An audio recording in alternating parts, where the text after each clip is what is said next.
No, you said you felt fortunate. Arden was there at 87. Some guys on the TV were saying he's a first-round talent. On talent alone, where do you think he falls? Don't listen to everybody on TV, trust me, just so you know. I mean, some of the critics on TV, I was one of them. You don't want to listen to those critics all the time. Hey, what's up? Thank you for checking out this video. This is actually my first YouTube video ever. Maybe I'll make more, maybe I won't. Just want to give it a try. Before we start, just let you know, my name is Raul. I'm a very college student. I love talking about sports. I just started writing articles for a website. I have a podcast with my friend that I do pretty frequently where we just talk about all sports. In this video specifically, I'll be taking a look at giving my thoughts on the Oakland Raiders draft over the past weekend. Let's get into the video. Now, going into the first round, I think we all had a pretty good idea how the top of the draft was going to shake up. You had Saquon Barkley, Bradley Chubb, you had the 4 quarterbacks. I think we all had a pretty good idea that they were going to go within the first 11, 12 picks. You had to see a couple of teams trading up, which ended up being the case. Now, when the Raiders traded back to 15 and ended up selecting Colt Miller, I think we were all taken by surprise, especially me. But let's talk about what led to the Raiders trading back to 15 and drafting Colt Miller, tackle, UCLA. Now let's take a look at this tweet from the man himself, Big Tafer. If you don't already follow him on Twitter or subscribe to The Athletic, his content is elite. We're checking it out alone with that subscription from The Athletic. Let's take a look at this tweet. 30 minutes away sounds like Roquan Smith or McGlinchey at 10 to tackle Notre Dame. The Bears end up taking Roquan Smith. So at 9 and 10, it seemed like the coin flip played a huge factor in what happened on draft night. You had the Niners. I didn't see any mock draft at all having McGlinchey going to the Niners. I think Lynch had a quote that said that he tried to play it off, tried to be very subtle with their interest in McGlinchey. Now, what do you do for the Raiders sitting there at 10 and your guys Roquan Smith and McGlinchey are gone? You trade back with the Arizona Cardinals and you pick up a 3rd and a 5th, and they end up taking Josh Rosen with that swapping of picks. I think it should be of note that the Raiders did not get enough back. There's no way you can convince me that they did, considering right before that the Bills traded up. They ended up giving up 2 seconds to the Buccaneers to trade up to pick up Josh Allen, and then right after that the Saints jumped up 13 spots with the Packers to take Marcus Davenport, and they ended up giving up a 5th and a 1st. So in that scenario, I feel like the Raiders had the leverage with the Cardinals because the Cardinals felt like they had to draft or had to trade up because they were in fear of the Dolphins taking their guy.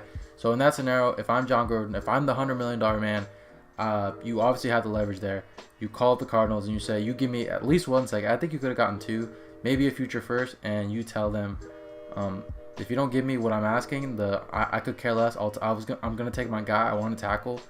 You can watch the Dolphins take your guy for the next decade, and you'll be out of luck with no quarterback. Yep. Sam Bradford, good luck with that, buddy.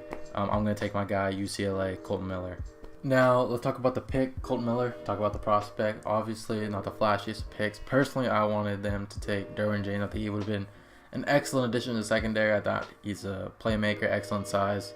I really don't even want to talk about it. I'm just going to get upset. But let's talk about Colt Miller. He had no visits prior, which is a little odd considering if you're going to invest in a guy. You'd think you'd want to get him in the building prior to drafting him, but I think that just speaks on to the fact that they thought McGlinchey really was going to be there. I did too. I thought McGlinchey was going to be there. Colt Miller, 6'9", sitting about 310. Pretty good size, height-wise. Weight, for a tackle, you're going to want to put a little bit more on him. Very raw from the tape. He's really raw. A lot of people saying he's soft. I think I've heard a couple things about him being soft. I don't think that's something you want to hear from your tackle.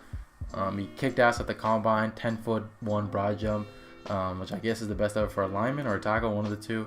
Actually matches Oakland native Marcus Peters. Honestly, I'm not the biggest combine guy.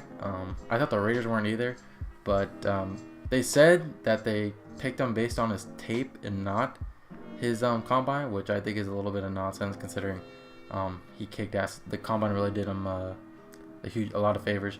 Now let's talk about the Martavis Bryant trade. The Raiders ended up acquiring Martavis Bryant for the 3rd rounder they got from the Cardinals. Let's talk about the good and then the bad. There's probably more bad than good, but I'll start with Martavis Bryant, 26 years old, 6'4", at his combine in 2014, ran a 4.42. I'm referencing it to give you a visual of how fast he is. I can say with confidence that Martavis has the potential to pose as a long ball threat. Unlike anybody Derek Carr has had, Martavis is just faster, he's just bigger. Now let's get to the bad. He's been in the league 4 years. One of them he was completely suspended for. He has been suspended twice, both for substance abuse. In those 4 years, he's only started 16 times. The emergence of Juju Smith last year made him dispensable to Pittsburgh. Going into this year, Martavis is going to a contract year, and if he has the type of year that I think he's primed to have, I'm not sure if the Raiders will be willing to bring him back, considering they still have to break off Khalil Mack for a pending $100 million. Cooper's going to have to get paid in the near future. Just with Carr, just with Mack, they're going to have $200 million guys. And if Martavis has a big year, I'm sure he's going to be asking for a huge price tag that I'm not sure realistically that the Raiders can afford. Now let's talk about Maurice Hurst, probably the most notable selection over the weekend. The guy obviously fell to the 5th round due to his medical concerns. Didn't stop him in college, but they're saying it might catch up to him. I was reading that I guess he has to have yearly checks. The guy was a Pro Football Focus monster, posted a grade of 96.8, which was the highest among his position group. Also posted the highest pass rushing productivity, the most total pressures with 49 and 31 run stops, which is also the most of his position group. Now to summarize, I am starting to understand the tackle selections with Brandon Parker in the 3rd, Colt Miller in the 1st, Donald Penn declining play, only getting older. He's made himself expendable, got that extension, didn't really play well last year. I doubt Gruden would have gave him that extension. TMZ incident today, fighting with fans last year. The right tackle position has been suspect for years, rotating guys in and out. Gruden's made it a priority, made it publicly known that he wants to protect Derek Carr moving forward.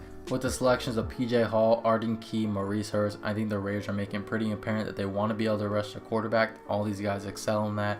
Now it's only a matter if these guys can stay on the field, whether it be Maurice Hurst medically or Arden Key just getting it together and stop smoking weed. But a lot of talent here. Even Azim Victor, Washington Husky linebacker. I know he was projected to be an All-American, but the guy had his issues off the field, obviously. At the end of the day, you can give grades. You see a bunch of articles giving grades and whatnot, but at the end of the day, we'll see. We'll see if these guys can stay on the field. A lot of red flags medically and just being a moron off the field, but I guess we'll see moving forward. So that's going to conclude my video. I appreciate you checking me out. I'm going to make more. This is actually a lot more fun than I thought it would be. Celtics Sixers just took off like 15 minutes ago. I'm going to go check that out. I'm not sure what to do with my hands. Be good just to hold them down by your side. Yeah, great.